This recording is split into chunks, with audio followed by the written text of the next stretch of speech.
How do you handle quality control when you're using subs in different states? Well, we have systems in place. If they have certain parameters, like the guys with workers' comp, the guys with good reviews. So we do all these things before. Then they call in. We have a guy on our team who talks to them, goes through every single question. If he likes them, now their insurance is approved, he'll put them on a temporary approve. I still talk to every single one of them at the end.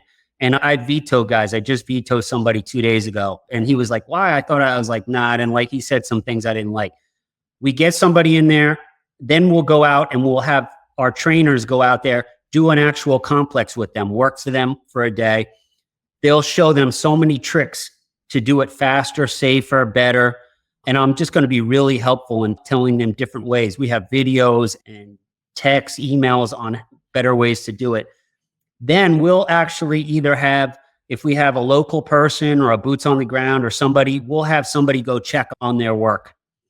Say I went into a new market, like not a new market, a market I'm already in, like Charlotte. I have 2 or 3 subs there. If I bring somebody on and there's a 20 building complex, I might only give them 5 buildings. Then I'll give the other guy 15 buildings. Then I'll pay him $100 to go check 2 of the other buildings for me. Yeah. He doesn't. He's like, okay, takes him 5 minutes, 10 minutes. And he'll tell me, yeah, it's done. I don't even really tell him what he's looking at. I just tell him, take a video and pictures. Tell me if that's done. It's pretty rare that people don't do it. It's very rare at this point. But if there's issues, and we'll find out really quickly. So we found out about an issue on somebody. He had like 3 issues on the last 10 jobs. We cut it. It's over. Wow. He already had a warning. We go in there, fix it with another sub, pay that guy full fee to do it. He'll fix it. I still turn a little bit of profit and we move on. It might sound easy now, but this took me years to figure all this out, years. When did you start your video training and all of that? About 6, 7 years ago. Even the videos, I have them, but the on-site training is the number one. If they work with them for a day, usually those guys do really well. So I'll actually pay subcontractors to come out for a day, because if we don't want to use them, I don't want them to feel like they did work for nothing, because they're going to be actually working. So I'll make it really fair for them. And if my guys think like, this guy's not going to be able to do this, Kevin, they'll send him home after a couple hours and still pay him. But they're doing the complex anyway. But when the guys work the whole day, they just pick up so much. They ask questions. And then I specifically have a couple people who really are good at training, answering questions. And I have trainers in both English and Spanish. So it really works well. But that person wouldn't have gotten there if they didn't already have experience. So we've already checked that. They say, yeah, I've done hundreds of houses like this, and it's going to be the same or easier. I specifically chose gutter cleaning after trying harder things, like pressure washing, roof cleaning with sodium hypochlorite and the pumps. You always had to get really one high level guy in there, and he'd be troubleshooting all the time. Yep. I like to make it that kiss, keep it simple, stupid, make it easy for guys. I want to make fries at McDonald's. We don't even make shakes or burgers or anything else. No specials, fries every day. That's it.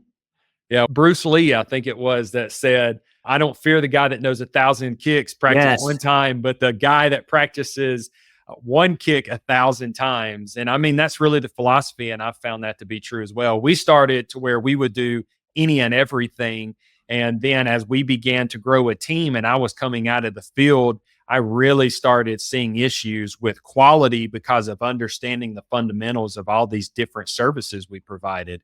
And when I cut those services down and began to say, we're going to just do these 5 services, then I was able to I didn't have as much of an issue with quality control at that point. So I get it. The training just gets very intensive. It really matters. And I like the simple stuff.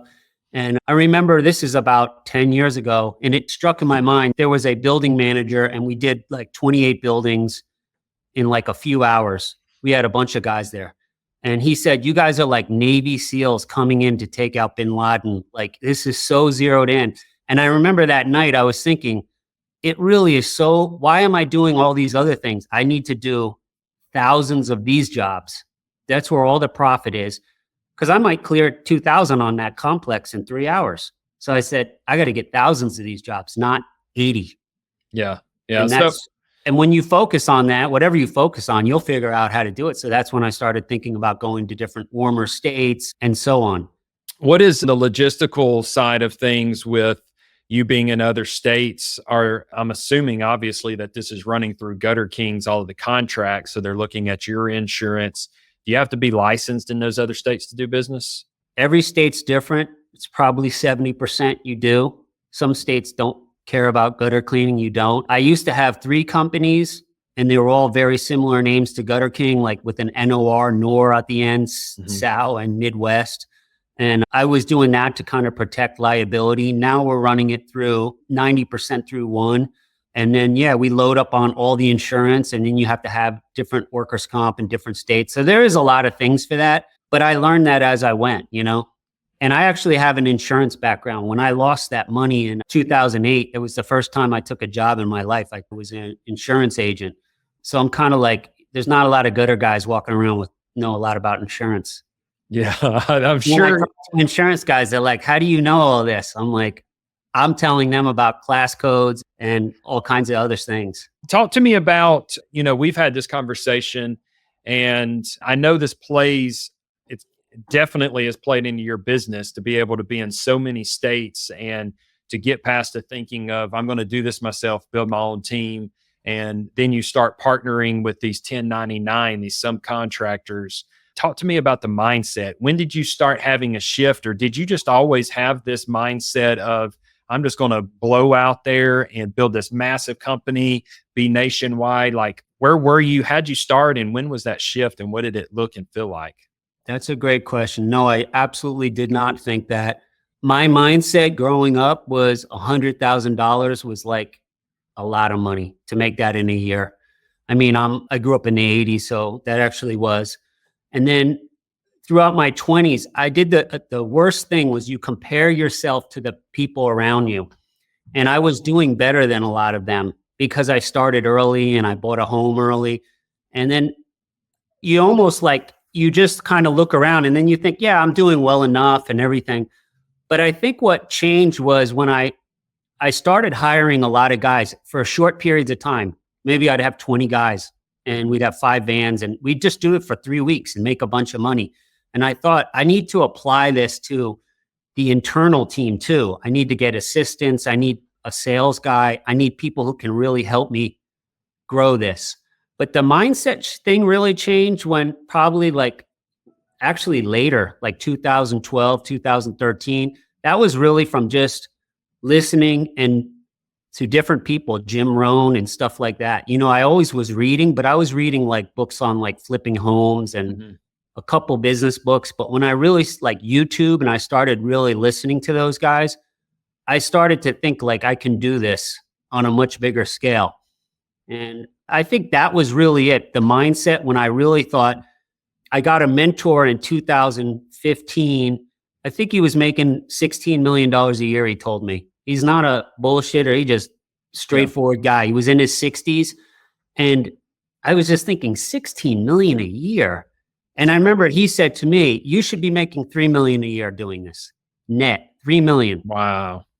And I was making what I thought was a lot of money. Maybe I was making like $500,000 or 600,000. So he said, $1 million would be, you're not even trying. Like the way he would say it, I don't know. It almost made me like, what the hell is this guy telling me $1 million? He's not talking about grossing $1 million. I'm netting $1 million. He just, after hanging out with him and watching him, I was thinking, yeah, I could do this. It really was like the borrowed belief, even though he had nothing to do with that business. He just had sound advice and he just made me start thinking it. And then I think we said, when I started getting around other people who didn't think $1 million is a lot, or even to be a multimillionaire, they just don't think much of it. It really like that borrowed belief, somebody like Tim Bratz, he owns 4,000 apartment units. Right. And you hang out with him. We were saying like, he's a very smart guy, but you're like, I mean, come on, 4,000. If he owns 4,000, I can own 1,000. I tell that to guys who talk to me. They're like, man, you're in 31 states. You did it. I said, if I could do it, you can't get in 10? Yeah. Yeah, exactly. I mean, if I could do this, you can't go make $500,000 doing it. They're like, I don't believe you can't for a second. It's just, you create this barrier that like 250,000 that's the most I can make. That's really what I thought like 12 years ago. 250s. That's enough. That's the most. I don't know where I got that feeling.